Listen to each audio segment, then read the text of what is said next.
Desde el triunfo de la Revolución Bolivariana, Venezuela se ha venido posicionando en el tablero geopolítico mundial. Le invito a repasar las alianzas estratégicas que ha desarrollado a lo largo de estos años. Hasta noviembre de 2017, Venezuela contaba con 300.878.033 barriles de reservas probadas en la faja petrolífera del Orinoco Hugo Chávez, además de importantes reservas minerales, todas certificadas tras el triunfo de la revolución. El proyecto bolivariano ha establecido importantes alianzas estratégicas para garantizar el crecimiento y fortalecimiento de su economía, basada en los hidrocarburos, a pesar de las constantes agresiones del gobierno de Estados Unidos y sus aliados.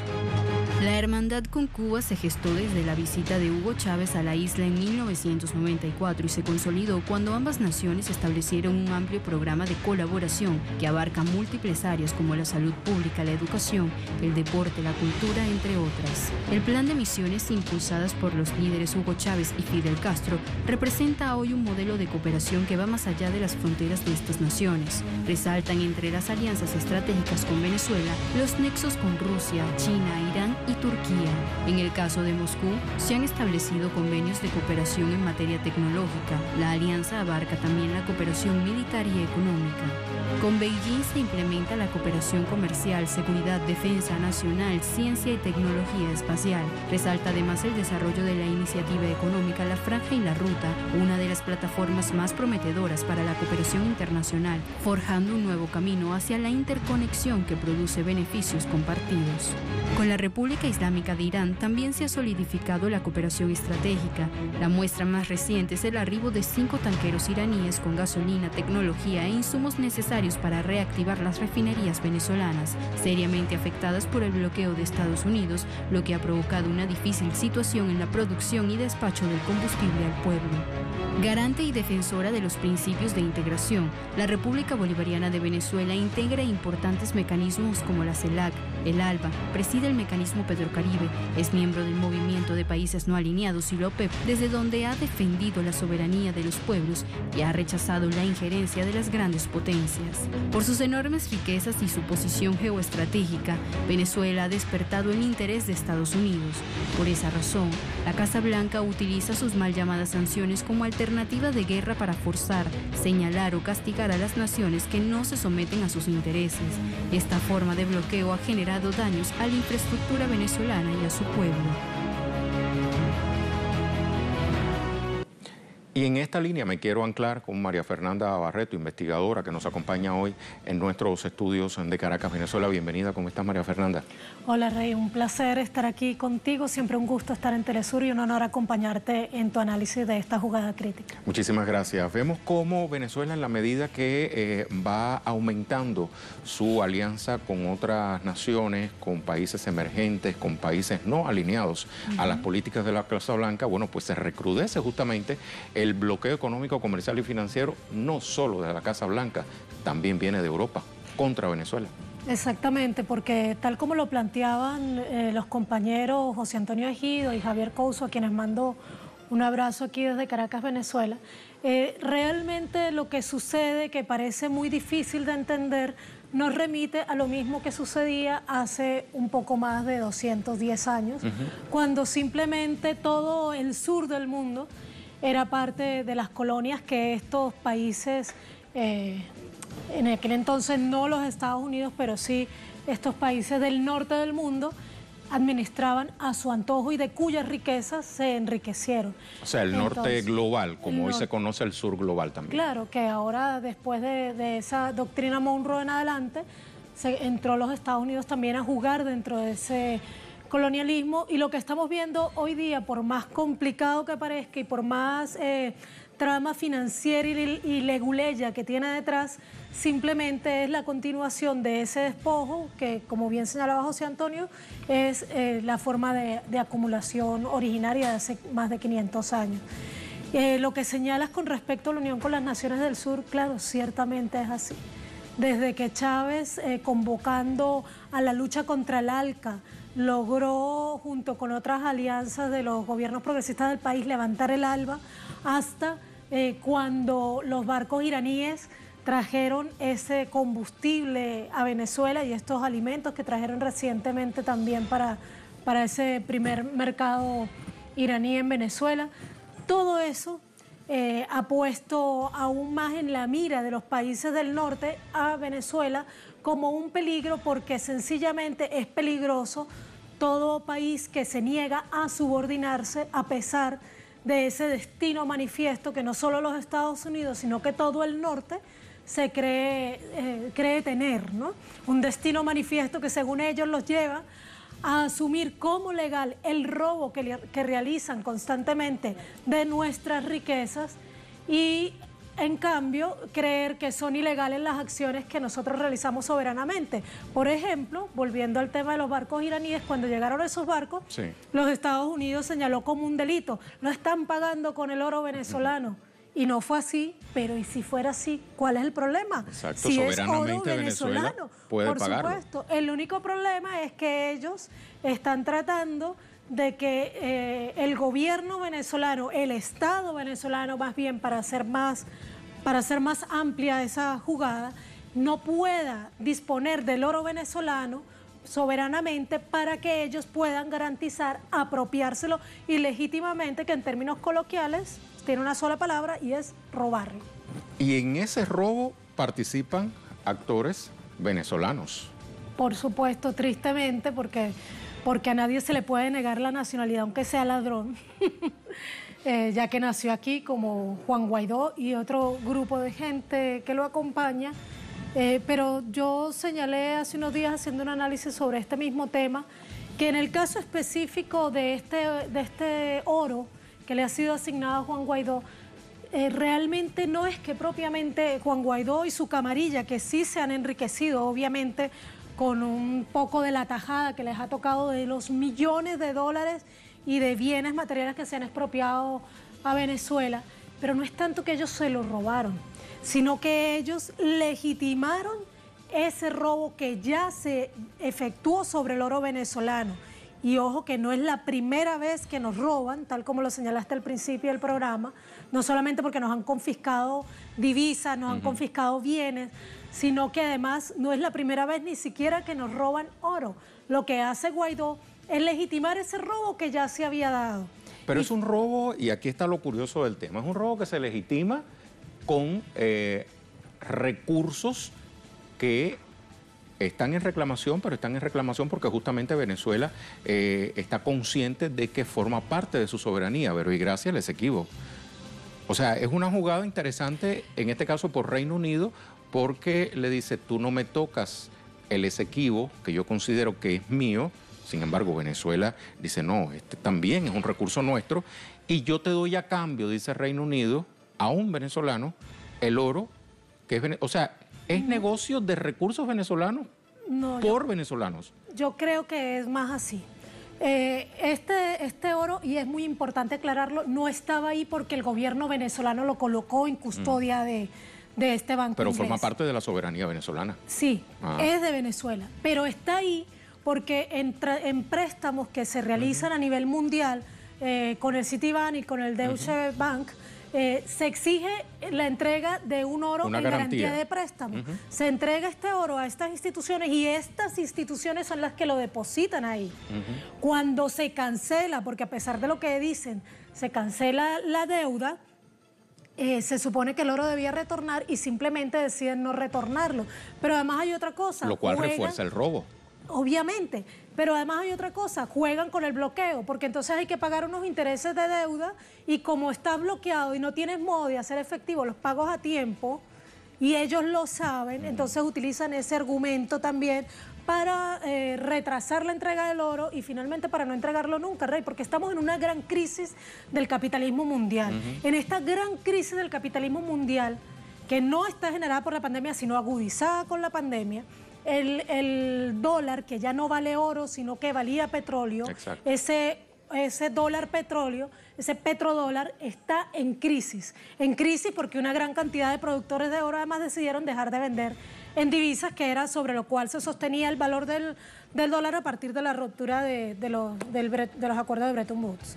Entonces, ahora más que nunca, las divisas se convirtieron en simple papel incluso el oro papel ya no es más que papel, y lo que realmente vuelve a tener sentido es el oro. Metálico. Claro, el oro físico. Bien que lo señalas, diferente al oro papel. Entonces, los bancos que tienen resguardado este oro, y ahí hay que dejar claro que no, insisto, Venezuela no tenía ya ahí sus reservas porque el presidente Chávez soberanamente repatrió las reservas. Tenía ahí un oro colocado en calidad de garantía para unos préstamos. Pero gran cantidad de países de América, México, Brasil, Perú, Ecuador, tienen sus reservas en ese banco, tienen gran parte de sus reservas en ese banco. Y ahí va la otra parte de la reflexión, o sea, cómo se proyecta este momento por el que está atravesando la soberanía venezolana en la soberanía de otras naciones. Repercute muchísimo y sería muy importante que viéramos que esto marca un hito histórico en el descaro que va a asumir el despojo capitalista mundial para poder recuperarse de esta crisis, porque para recuperarse de esta crisis, Rey, solamente tienen la vía de la especulación financiera.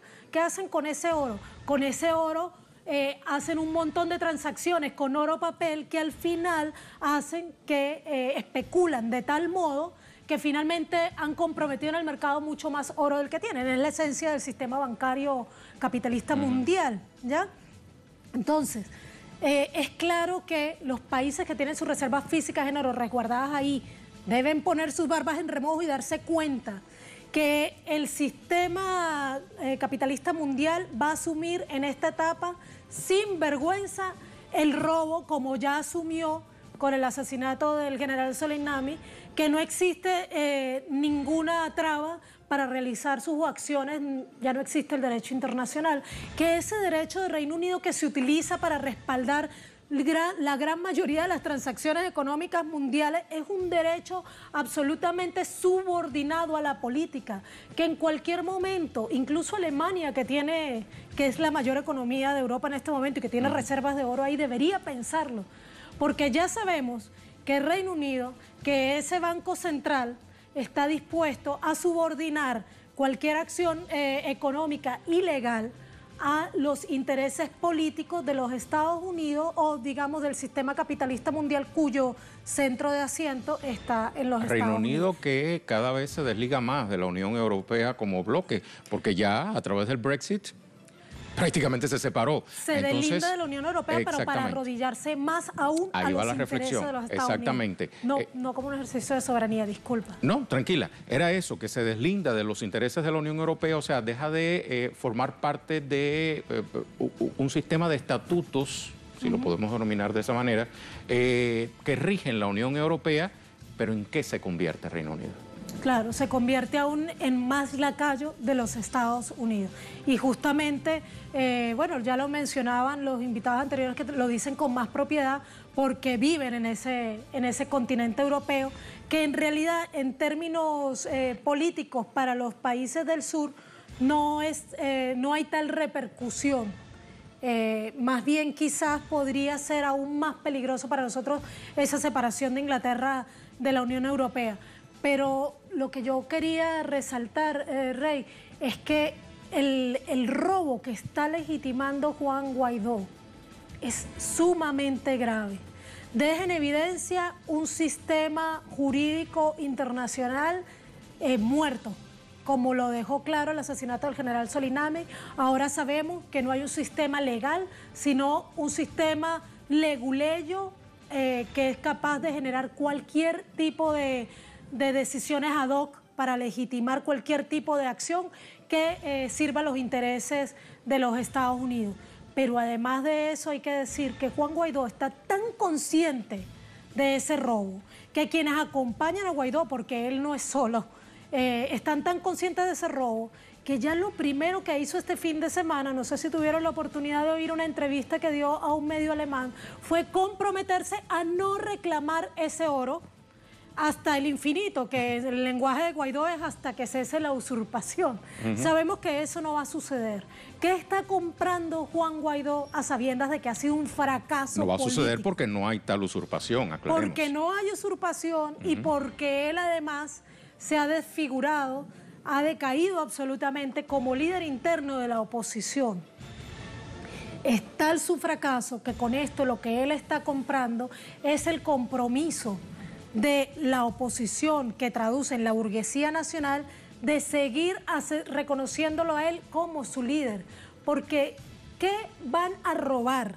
¿De qué renta va a vivir esa burguesía venezolana que durante las décadas anteriores a la Revolución Bolivariana nunca fue una burguesía productiva, sino una burguesía acostumbrada a vivir de la renta? Una burguesía que vivía de la importación y de la especulación, porque no era una burguesía productora. ¿De qué va a vivir si todo es entregado a los Estados Unidos? ¿Crees tú que si, supuesto negado, hubiera aquí un gobierno de la línea opositora a los Estados Unidos, Inglaterra, van a devolver un oro que ya ellos no tienen en su poder porque ya lo utilizaron para todas sus fechorías financieras mundiales? Es así de sencillo. Todo el sistema financiero nos entretiene. Es difícil de entender.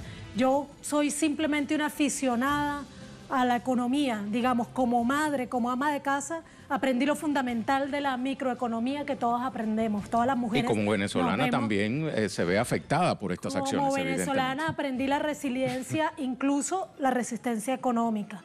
Pero todo este sistema entramado y dificultoso que nos ponen, que esto no se entiende, tantas aristas que tienen, todo termina resumido a lo mismo de siempre, a la posesión de la tierra, a la posesión del agua y a la posesión de las riquezas mineroenergéticas de los países del sur, que somos los países que las poseemos en nuestro espacio territorial. ¿Por qué? Porque no hay ninguna transacción bancaria, porque no hay ninguna criptomoneda, porque no hay nada en el mundo financiero que funcione sin energía, sin litio, sin tierras raras, y porque no hay dólar o ninguna otra divisa que al final sea capaz de subsistir a todas las crisis como pueden serlo el oro y la plata, y en estos últimos tiempos también emergió el paladio.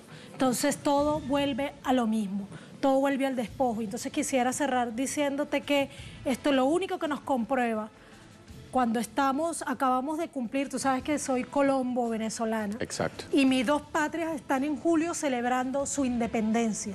Lo único que nos queda claro, Rey, es que la lucha por la independencia continúa, no ha terminado. Y debemos seguir luchando por la verdadera independencia.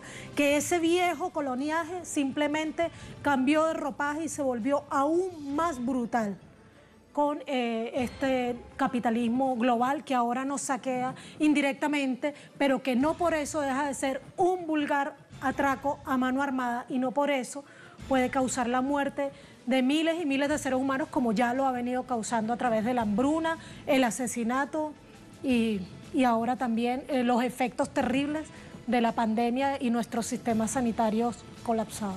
Tal cual. María Fernanda, 1.000.000 de gracias por esta reflexión para la jugada crítica. Siempre a tu orden para complejizar más que para aclarar, pero siempre vale la pena. Me debes el nuevo número del Correo del Alba. Ay. Gracias. Esperemos que salga pronto. Sí. Ok, mientras lo consultamos online. 1.000.000 de gracias.